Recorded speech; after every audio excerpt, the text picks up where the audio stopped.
Story நேரம் Tamil வியூவர்ஸ்க்கு hi. ஃபிளரிஷ்ட் போனியோட அடுத்த எபிசோட்ல என்ன ஆக போகுது அப்படின்னு தான் இன்னைக்கு இந்த வீடியோல பார்க்க போறோம்.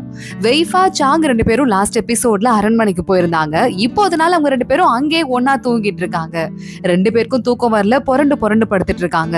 வெய்ஃபா சொல்றா, தூக்கம் தான் வரல, நம்ம ரெண்டு பேரும் ஒன்னா உட்காந்து கொஞ்ச நேரம் பேசலாமா அப்படின்னு கேட்டுட்டு இருக்கா. சாங் உடனே சரி ஓகே பேசலாமே அப்படின்னு ஏஞ்சிடுறான். அப்போ பேச ஆரம்பிக்கிறாங்க.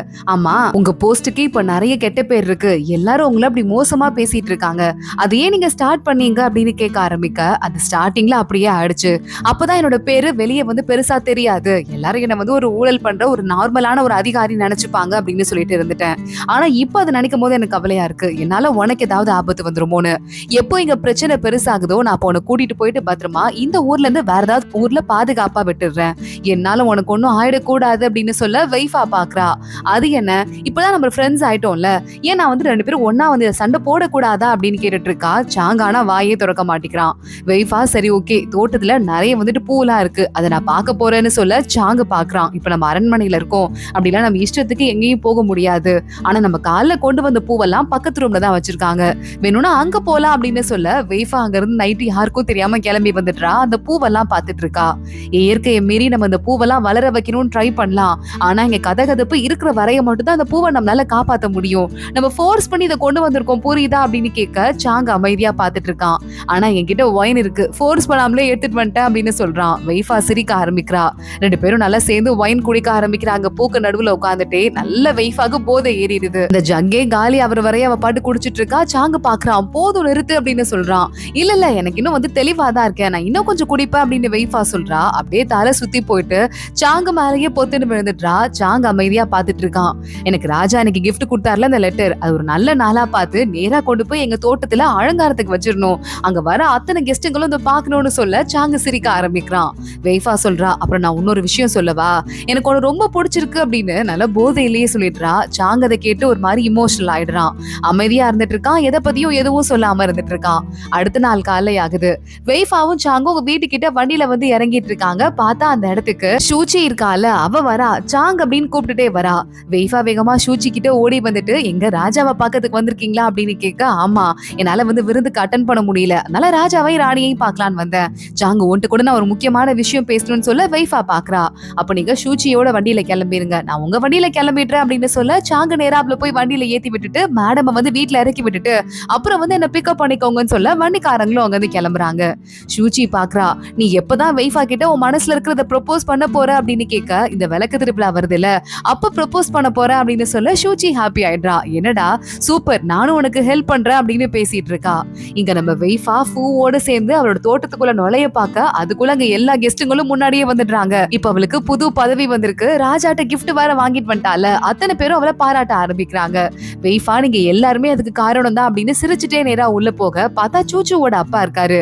இங்க பாருமா, இந்த ஒட்டுமொத்த நாட்டுக்குமே பூக்களோட தலைவியா நீ மாறிட்ட, ஆனா இந்த அசோசியேஷனுக்கு நான் தலைவரா இருந்தேன்னா அது சரிப்பட்டு வராது, அதுவும் இல்லாம நீ என்னோட திறமையான பொண்ணுங்கிறதுல எனக்கும் எந்த டவுட்டும் கிடையாது, சோ இந்த பதவியை நான் உன்கிட்டயே கம்ப்ளீட்டா கொடுக்குறேன் அப்படின்னு சொல்லிட்டு அந்த பொறுப்பை அவகிட்ட கொடுத்துட்டாரு. இவளுக்கு ரொம்ப ரொம்ப இமோஷனல் ஆகிட்டே இருக்கு. பொண்ணுங்களுக்குன்னு சொல்லிட்டு நிறைய கட்டுப்பாடுகள் இருக்கு, அதை மட்டும் மாத்திட்டு ஆம்பளையா இருந்தா என்ன பொம்பளையா இருந்தா என்ன எல்லாருமே நம்ம கஷ்டப்பட்டு வேலை பாக்குறோம், அதனால எல்லாம் காமனான ரூல்ஸ் கொண்டு வந்தா அது கொஞ்சம் நல்லா இருக்கும்னு சொல்ல, இனிமே நீ தலைவிமா, நீ சொல்றத நம்ம செஞ்சிடலாம் அப்படின்னு அங்க இருக்கிற எல்லாரும் ஒத்துக்கிறாங்க. ரொம்ப சந்தோஷம், இவ்வளவு தூரம் வந்துட்டீங்க, எனக்கு எல்லாருக்கும் விருந்து இருக்கு, சாப்பிட்டுட்டு போங்க அப்படின்னு வெய்ஃபா சொல்ல ஆரம்பிக்கிறா. இங்க பார்த்தா இந்த சின்ன தளபதி இருக்கான்ல, ஷூச்சி எப்படியாவது கரெக்ட் பண்ணலாம் அப்படின்னு சொல்லிட்டு மறுபடியும் வீட்டுக்கு பிக்கப் பண்ணிக்கிறதுக்காக போக, ஆனா ஷூச்சி அந்த இடத்துல இல்லங்க சாங்கோட வெளியே போயிருக்காங்க அப்படின்னு சொல்ல இவனுக்கு இன்னும் பயங்கரமா கோவம் ஆயிடுது. நேரா அந்த வெய்ஃபாவை தேடி என்ன பண்றேன் பாரு அப்படின்னு அங்க இருந்து கிளம்பி போயிட்டு இருக்கான். இங்க நம்ம ஊருக்குள்ள திருவிழா நடக்க போகுது அப்படிங்கிறதுக்காக வெய்ஃபா ஃபூ அந்த லூலாங் எல்லாரும் அங்க சுத்தி வந்துட்டு இருக்காங்க. வெய்ஃபா பாக்குறா, வாங்க அங்க கொஞ்ச நேரம் போய் பேசிட்டு இருக்கலாம், எல்லாரும் கிளம்ப ஆரம்பிக்க பார்த்தா சின்ன தளபதி அங்க வந்திருக்கான். ஹாய் அப்படின்னு சொல்ல வெய்ஃபா அவனை பார்த்து லைட்டா பயந்துடுறா. இங்க இன்னொரு பக்கம் நம்ம சாங்கு நம்ம வெய்ஃபா கிட்ட ப்ரொபோஸ் பண்றதுக்காக எவ்வளவுலாம் முடியுமோ அவ்வளவு அழகழகான விளக்கு அப்படின்னு எக்கச்சக்கமா வச்சுட்டு அந்த இடத்தையே பக்காவா ரெடி பண்ண ஆரம்பிக்கிறான். போய் வெய்ஃபாவை கூட்டு வா அப்படின்னு சொல்லிட்டு அங்க வெயிட் பண்ணிக்கிட்டு இருக்கான். மனசுக்குள்ள அவனுக்கு நிறைய கற்பனை ஓடுது. அந்த விளக்குக்கெல்லாம் மத்தியில நம்ம வெய்ஃபா கிட்ட அவன் ப்ரொபோஸ் பண்ணிட்டு, என் கூடயே நீ வாழ்க்கை முழுக்க இருப்பியா, ஜஸ்ட் ஒரு ஃப்ரெண்டா இல்ல என்னோட பார்ட்னரா இருப்பியா அப்படின்னு கேட்க வெய்ஃபா ஓகேன்னு சொல்றா. பார்த்தா அது எல்லாமே கனவுதான், நம்ம சாங்க கனவு கண்டுட்டு இருக்கான். அங்க ஆளுங்க வந்து ஒரு முக்கியமான விஷயம், வெய்ஃபாக்கு ஆபத்து அப்படின்னு சொல்றாங்க. சாங்க பயங்கரமா ஷாக் ஆயிடுறான். இங்க பார்த்தா வெய்ஃபா வெய்ஃபாவை கடத்தி கொண்டு போய் வச்சுட்டு இந்த சின்ன தளபதி அவளை கட்டி போட்டிருக்கான். வெய்ஃபா சொல்றா, என் மேல அவருக்கு அக்கறைலாம் இல்லைங்க, நான் அவருக்கு ஒரு துணை மனைவி மட்டும் தான், அதனால என்ன விட்டுருங்க, வேஸ்டா அவங்க டைமை வேஸ்ட் பண்ணாதீங்க அப்படின்னு சொல்லிக்கிட்டு இருக்க. கரெக்டா அங்க சாங்க அவனோட ஆளுங்களோட வந்து வெளியே இருக்கிற இடத்துல சண்டை போட்டுட்டு இருக்கான். பார்த்தல, நான் கரெக்டான ஆளதான் கூட்டு வந்திருக்கேன் அப்படின்னு சின்ன தளபதி நம்ம வெய்ஃபாவோட கழுத்துல வால் வச்சிட்டு இருக்கும் போது சாங்க ரூம்குள்ள வந்துடுறான். சாங்க பார்த்துட்டு இந்த சின்ன தளபதி, உன் ஆயுதத்தையும் கொடுத்து விட்டு உன் ஆளுங்களையும் வெளியே அனுப்பு, பேசிக்கலாம் அப்படின்னு சொல்ல வெய்ஃபாவை காப்பாத்துறதுக்காக சாங்கும் அதே மாதிரி பண்றான். வெய்ஃபாவை பார்த்துட்டே, இங்க பாரு, நான் சொல்றதை கேளு, ஷூச்சி என்ன கல்யாணம் பண்ணிக்க போறேங்கிற பொசிசிவ்னஸ்ல இப்படி பண்ணிட்டு இருக்க, ஆனா எனக்கும் அந்த பொண்ணுக்கும் எந்த சம்மதமும் கிடையாது, அவளை வந்து எனக்கு தங்கச்சி மாதிரின்னு சொல்லிட்டு நான் எப்பவோ ரிஜெக்ட் பண்ணிட்டேன், எனக்கு வெய்ஃபா மட்டும் தான் வேணும், வேற யாரையும் நான் கல்யாணம் பண்ணிக்க மாட்டேன் அப்படின்னு சாங்க சொல்ல உன்னை சின்ன தளபதி பாக்குறான். நிஜமாவா? சாரி, நான் அப்ப தெரியாம பண்ணிட்டேன்னு நினைக்கிறேன், நான் பண்ணது தப்புதான், இந்த விஷயம் வெளியே யாருக்கும் தெரிய வேண்டாம், இங்க வெய்ஃபாவை நீயே கூட்டு போயிரு அப்படின்னு சொல்லிட்டு 2 ஸ்டெப் எடுத்து வைக்கிறான். சாங்கு வேகமா வெய்ஃபா கிட்ட வரான். வெய்ஃபாக்கு தப்பா ஏதோ நடக்குது அப்படின்னு தெரியுது. சாங்கு பக்கத்துல வரும்போது கரெக்டா அந்த சின்ன தளபதி வேற கைய பக்கத்துல இருக்க ஒரு பொம்மை கிட்ட கொண்டு போறான். வெய்ஃபாக்கு புரிஞ்சிருது. சாங்க தள்ளி விட்டுறா. இவன் அந்த பொம்மையை தொட்டு திறக்க வெய்ஃபாக்கு கீழே இருக்கிற லேண்ட் ஓபன் ஆயிட்டு வெய்ஃபா போய் பொத்துன்னு பாதாளத்துக்குள்ள விழுந்துடுறா. சாங்க அவளை காப்பாத்துறதுக்கு ட்ரை பண்றான். ஆனா அப்பயும் வெய்ஃபா உள்ள விழுந்ததுக்கு அப்புறமா அந்த கதவு தானாவே மூட ஆரம்பிக்குது. சாங்கால ஓபன் பண்ண முடியல. எவ்வளவோ கஷ்டப்பட்டு எதெல்லாம் வச்சு தடுத்து நிறுத்தி கூட எல்லாமே உடைஞ்சிருது. சாங்கு கிட்ட சண்டை போடுறதுக்கு சின்ன தளபதி வந்துடுறான். அங்க வேகமா நம்ம சாங்கும் சண்டை போட ஆரம்பிக்கிறான். அதுக்குள்ள சாங்கோட அசிஸ்டன்ட்லாம் உள்ள வந்து சின்ன தளபதி கூட சண்டை போட ஆரம்பிச்சு அவன் கழுத்துல வாழை வச்சிடுறான். சாங்கு கத்திட்டு இருக்கான், எப்படியாவது அந்த கதவை திறக்க போறியா இல்லையாடா அப்படின்னு சொல்ல உள்ள விஷம் பரவி இருக்கும், அவ செத்து போயிருப்பா அப்படின்னு சொல்லிட்டு கதவையும் திறந்து விட்டுறான் அந்த சின்ன தளபதி. என்கிட்டே வம்பு வச்சுக்கிறியா, உன்னை என்ன செய்ய போறாரு பாரு பிரின்ஸ், நீ செத்தடா அவன் கத்த ஆரம்பிக்கிறான்.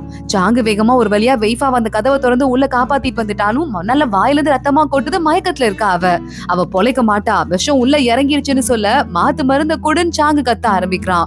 உடனே மாத்து மருந்தே எடுத்து கொடுக்குறாங்க. அப்பயும் அவ பொழைக்க மாட்டா, விஷம் வந்துட்டு ரொம்ப ஆழமா இறங்கிருச்சு. ஆனா நீ யார்கிட்ட வம்பு வச்சுக்கிட்ட, இந்த பொண்ணுக்காக, ஒரு துணை மனைவிக்காக பிரின்ஸ் நீங்க கிட்ட நீ வம்பு வச்சிட்டு இருக்க, இதனால உன்னால சரியாவே இருக்க முடியாது. அது மட்டும் இல்லாம ஒரு பொண்ணை காப்பாத்துற அப்படின்னு இவ்வளவு ஆபத்துல இறங்கி இருக்கல்ல, இதுக்கு மேல இந்த பொண்ணை டார்கெட்டா வச்சு உன்னை எத்தனை பேர் அட்டாக் பண்ண போறாங்கன்னு உனக்கு தெரியாதா அப்படின்னு இவன் கேட்க ஆரம்பிக்க சின்ன தளபதி பேச பேச சாங்குக்கு பயமா இருக்கு. வேகமா மருந்து கொடுத்துட்டு நம்ம வெய்ஃபாவை மடியில தூக்கி போட்டு வண்டியில வீட்டுக்கு கூட்டு போயிடுறான். சூச்சு ட்ரீட்மெண்ட் பார்க்க ஆரம்பிக்கிறா. அந்த இடத்துக்கு நம்ம சாங்கு வெளியே நர்வஸா நின்னுட்டு இருக்கும் போது இந்த லூலாங் இருக்கான்ல, அவன் வந்துடுறான். சாங்கு மூஞ்சிலே ஒரு அறை விட்டுடுறான். உன்னால காப்பாத்த முடியாட்டி எதுக்குடா அவங்களை எங்கேயாவது வெளியே கூட்டு போற, அவங்களுக்கு மட்டும் ஏதாவது ஆச்சு நடக்கிறதே வேற, உனக்குலாம் வந்துட்டு குடும்பம்ல இருக்கிறதுக்கு லாயக்கே இல்ல அப்படின்னு கண்டபடி கத்த ஆரம்பிக்க சாங்குக்கு ஏற்கனவே பிரேக் ஆயிருக்க ஹார்ட் இன்னும் பிரேக் ஆயிருது. அங்க இருந்து அமைதியா வெளியே கிளம்பிடுறான். வெய்ஃபா ஒரு வழியா ஏஞ்சிடுறா. ஏஞ்சி இவங்களெல்லாம் பார்த்துட்டு சாங் எங்கன்னா ஃபர்ஸ்ட் கேள்வி கேட்கிறா. உடனே இந்த லீலாங் பாக்குறான், இங்க பாருங்க, நீங்க அவன் மேல எவ்வளவு பாசம் வச்சிருக்கீங்க, ஆனா அதுக்கு அவன் தகுதியே இல்லாதவன், உங்க பக்கத்துல கூட நிக்கல, அவனை கண்டுக்காம விட்டுருங்கன்னு சொல்ல என்னை எத்தனை தடவை அவர் காப்பாத்திருக்காருன்னு உனக்கு தெரியாது, புரிஞ்சுக்காம நீ பேசிட்டு இருக்க அப்படின்னு வெய்ஃபா நேரா அங்க இருந்து கிளம்பி போறா. சாங் இருக்கிற இடத்த தேடி போயிடுறா. அவனை பாக்குறா. ஆனா சாங்கு முகத்தை கடுமையா வச்சிட்டு இருக்கான். இங்க பாரு வெய்ஃபா, நம்ம 2 பேரும் ஒரு ஃபேக்கா தான் மேரேஜ் பண்ணிக்கிட்டோம், அதனால இன்னொரு பொண்ணுக்கு இவ்வளவு ஆபத்து வருதுங்கும் போது எனக்கு அது பிடிக்கல, நான் உன்னை டிவோர்ஸ் பண்ணிடுறேன், உன்னை பாதுகாப்பா வேற எங்கேயாவது விட்டுடுறேன், நீ எங்க போயிருன்னு சொல்ல வெய்ஃபா ஷாக் ஆகுறா. சாங் உனக்கு என்ன ஆச்சு, நம்ம 2 பேரும் அப்படியா பழகிட்டு இருக்கோம் அப்படின்னு கேட்டு பக்கத்துல வர ஆரம்பிக்க உனக்கும் எனக்கும் நடுவுல வேற என்ன இருக்கு, ஜஸ்ட் நம்ம 2 பேரும் நிம்மதியா ஒருத்தங்க கிட்ட ஒருத்தங்க பொய் சொல்லாம எல்லா விஷயத்தையும் ஷேர் பண்ணிக்க முடியும், அவ்வளவுதானே, இதுக்கும் மேல உன் உயிரை பணைய வச்சு அது மூலமா நான் இருக்கிறதுக்கு எனக்கு விருப்பம் இல்ல, சோ அதனால உன் வழியை பார்த்துட்டு நீ போயிடுன்னு சொல்ல வெய்ஃபாக்கு கெஞ்சி கேட்கறதுக்கெல்லாம் கொஞ்சமும் இஷ்டம் இல்ல. சாங் இப்படி சொன்னதால சரி ஓகே, நம்ம தான் மனசுக்குள்ள ஆசையை வளர்த்துட்டு இருக்கோம் போலன்னு சொல்ல சரி ஓகே, நீ என்னை எங்கேயும் போய் பாதுகாப்பா விட வேணாம், நான் என்ன பாத்துக்கிறேன் அப்படின்னு வெய்ஃபா அங்க இருந்து கிளம்பி போயிடுறா. சாங் அழுதுட்டே குடிச்சிட்டு உட்காந்துருக்கான். பரவாயில்ல, வேற என்ன பண்றது, வெய்ஃபாவை காப்பாத்துறதுக்கு நான் என்ன வேணாலும் பண்ணுவேன் அப்படின்னு சொல்லிட்டு இருக்கான். அசிஸ்டன்ட் அங்க வந்து மேடம் கிட்ட உண்மையை சொல்லுங்க ப்ளீஸ், அங்க ஒத்துக்குவாங்க, கொஞ்சமாவது யோசிச்சு பாருங்கன்னு கேட்டு பாக்க அவங்கள விடு, அவ போயிட்டு போறா, அவ நல்லா இருக்கட்டும், ஆனா அவன் இருக்கான் பாரு சின்ன தளபதி, அவனை சும்மா விட மாட்டேன் அப்படின்னு சொல்லிட்டு இந்த சின்ன தளபதியை நல்லா கட்டி வச்சு அடி அடி நடிச்சிட்டு ஒரு பெரிய பள்ளத்துல போட்டுட்டு அங்க இருந்து சாங்கோட ஆளுங்க போயிடுறாங்க. அவன் சாங்கு சாங்குன்னு கத்த ஆரம்பிக்கிறான். பார்த்தா அடுத்த நாள் எப்படியோ யூச்சியோட அப்பா அவனை காப்பாத்திடுறான். இங்க பாருங்க, அந்த வேலையெல்லாம் சாங்கு பண்ணதான்னு சொல்ல யூச்சியோட அப்பா பாக்குறாரு. உனக்கு இருக்கிற ஒரே ஒரு வேலை அந்த பொண்ணை கல்யாணம் பண்றதுதான், அந்த பொண்ணை கல்யாணம் பண்றதுக்கு அவ சம்மதம் வேணும் தேவையே கிடையாது, அவங்க குடும்பத்தை உனக்கு ஐஸ் போட்டா போதும், போய் அந்த வேலையை பண்ணு, மத்ததெல்லாம் நான் பாத்துக்கிறேன்னு சொல்ல உடனே வேகமா அவனும் ஓகேன்னு சொல்லிட்டு அங்க இருந்து கிளம்பிடுறான். இங்க வெய்ஃபாவோட எல்லா வண்டியையும் தடுத்து நிறுத்திட்டு இருக்காங்கிறதால எதனாலன்னு கேட்கறதுக்காக லூஷுவை பக்கத்துக்கு வந்திருக்கா.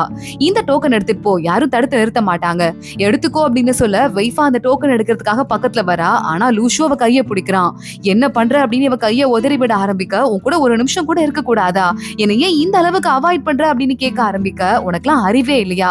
நீ என் பக்கத்துல வர வர என் உயிருக்கு அதிகமா ஆபத்து வருதுன்னு தெரிஞ்சு கூட என் பக்கத்துல வந்துட்டே இருக்க. நீலாம் மனுஷனா அப்படின்னு கேட்டுட்டு, நீ பண்றதெல்லாம் லவ்னு வேற நினைச்சிட்டு இருக்கியா அப்படின்னு வெய்ஃபா கேட்க, லூஷு பாக்குறான். இது லவ் கிடையாதா? என் கால் உடைஞ்சப்ப அது கூட எனக்கு வலிக்கல. ஆனா உனக்கும் சாங்குக்கும் கல்யாணம்னு சொன்னப்ப அவ்வளவு வலிச்சுது. இது லவ் கிடையாதா அப்படின்னு கேட்க, வெய்ஃபா பாத்துட்டு இருக்கா. இது லவ் கிடையாது, இது ஒப்சஷன். உனக்கு அடங்கி நான் இருப்பேன் அப்படின்னு நினைச்சிட்டு நீ நான் மறுபடியும் பக்கத்துல வந்துகிட்டே இருக்க. ஆனா உண்மையான லவ் அப்படிங்கிறது என்ன நான் இப்பதான் தெரிஞ்சுக்கிட்டேன். புடிச்சு வைக்கிறது கிடையாது. ஒருத்தங்களுக்கு ஒரு வேலை கஷ்டமா இருக்குமோ அப்படின்னு நினைச்சு அவங்க எப்படி வேணா பண்ணிட்டு போறாங்க. அவங்க நிம்மதியா இருந்தா போதும்னு அவங்கள வந்து கூண்ட விட்டு திறந்து விடுறது பேரு தான் உண்மையான காதல். ஏன்னா அவங்களுக்கு வலிச்சா உனக்கும் வலிக்கும். ஆனா உனக்கு வலிக்குதுங்கிறதுக்காக இன்னொருத்தங்களுக்கும் வலிச்சா பரவாயில்ல நினைக்கிறது காதலே கிடையாதுன்னு சொல்ல, நீ என்ன சாங்க லவ் பண்றேன்னு சொல்ல வரியா அப்படின்னு இங்க லூஷு கேக்குறான். ஆமா லவ் பண்றேன். உண்மையான காதல்னா எனக்கு என்னன்னு காட்டினது சாங்கு மட்டும் தான். எல்லாரும் என்ன காயப்படுத்தினாங்க, எல்லாரும் என்ன அடிச்சாங்க. ஆனா சாங்கு மட்டும் தான் உண்மையாவே என் கூட இருந்து என்ன பத்திரமா பாத்துக்கிட்டாரு. அது மட்டும் இல்லாம நீ என் பக்கத்துல வரதால என் தோட்டத்தையே எரிச்சாங்க. அப்ப கூட நீ வெளியே நின்று உன் ஹீரோயிசத்தை தானே காட்டிட்டு இருந்த. இது பேரு லவ் நினைச்சிட்டு இருக்கியா அப்படின்னு கேட்க, நான் உன்னை விட மாட்டேன் அப்படின்னு லூஷு அவகிட்ட கிஸ் பண்ற மாதிரி வந்துட்டு இருக்கான். வெய்ஃபா கையில ஒரு வெப்பன் எடுத்துடுறா. என் பக்கத்துல வந்து நடக்கிறதே வேற அப்படின்னு இவன் கிஃப்டா ஒரு ஹேர்பின் ஒண்ணு கொடுத்திருக்கான். அதை தூக்கி அப்படியே பக்கத்துல கிஃப்ட் ஒரு கேட்டு நெருப்புல போட்டுட்டு அங்கிருந்து வெய்ஃபா கிளம்பிடுறா. லூஷுக்கு பயங்கர ஹர்ட் ஆயிடுது. அன்னைக்கு அவன் பர்த்டே வரையான். நேரா வீட்டுக்கு வரான். யூச்சி அவன் பர்த்டேக்கு ட்ரீட் எல்லாம் பண்ணி வச்சுட்டு வெயிட் பண்ணிட்டு இருக்கா. எதுக்காக இங்க வர, இங்க இருந்து கிளம்பு அப்படின்னு இவளை திட்டிக்கிட்டே நேரா லூஷு ட்ரெஸ் சேஞ்ச் பண்றதுக்கு போயிட்டு இருக்க. உங்களுக்கு ஒரு கிஃப்ட் கொண்டு வந்திருக்கேன் பாருங்க அப்படின்னு யூச்சி கொடுக்குறா. அதை அவன் தள்ளி விட பக்கத்துல இருந்து நெருப்புல போய் அதை விழுந்துருது. அதை வேகமா யூச்சி எடுக்கிறதுக்கு போறா. இப்ப அவளை பார்க்கும்போது இப்ப எப்படி வெய்ஃபா இவனை ட்ரீட் பண்ணாலோ அதே மாதிரிதான் நம்ம இவளை ட்ரீட் பண்றோம் அப்படின்னு தெரியுது. லூஷுக்கு ஒரு மாதிரி ஹர்ட் ஆயிடுது. வேகமா யூச்சியே கட்டி பிடிச்சுக்கிறான். நான் இவ்வளவு முட்டாலோ அதே மாதிரி நீயும் முட்டாள், நான் எவ்வளவு பாவமோ அதே மாதிரி நீயும் பாவம் அப்படின்னு சொல்லிட்டு இருக்கான். யூச்சிக்கு என்ன எக்ஸ்பிரஷன் கொடுக்கறதுனே தெரியல. வெய்ஃபா திரும்பி வரதுக்குள்ள சாங்கு வந்துடுறான். என்னாச்சு, ரொம்ப வந்து உனக்கு கஷ்டம் ஏதாவது வந்துருச்சா, லூஷோ ஏதாவது சொல்லிட்டானா அப்படின்னு கேட்க, அதெல்லாம் நான் பாத்துக்கிறேன், உங்க வேலையை பாருங்க அப்படின்னு அங்க இருந்து வெய்ஃபா கிளம்பிடுறா. அசிஸ்டன்ட் வரான். சாங்கு கிட்ட கேக்குறான், லூஷுவை இன்னும் 2-3 நாளா ஒரு வழி பண்றதா இருக்கீங்கல்ல, அது மேடம் கிட்ட சொல்ல வேண்டியதானே, ஏன் இப்படி பண்றீங்கன்னு கேட்க, பரவாயில்ல நான் அந்த பாதையை சூஸ் பண்ணிட்டேன், அவ என்ன வெறுக்கிறதா நல்லது அப்படின்னு சாங் அங்கிருந்து கிளம்ப. அதோட தான் இன்னைக்கு எபிசோட் முடியுது. அடுத்து என்ன ஆக போது தொடர்ந்து பார்க்கலாம். இந்த வீடியோவை லைக் பண்ணிக்கோங்க. மறக்காம நம்ம சேனலுக்கு சப்ஸ்கிரைப் பண்ணிட்டு பெல் ஐக்கனையும் கிளிக் பண்ணிக்கோங்க. அடுத்த வீடியோல பார்க்கலாம். அது வரைய பாய்.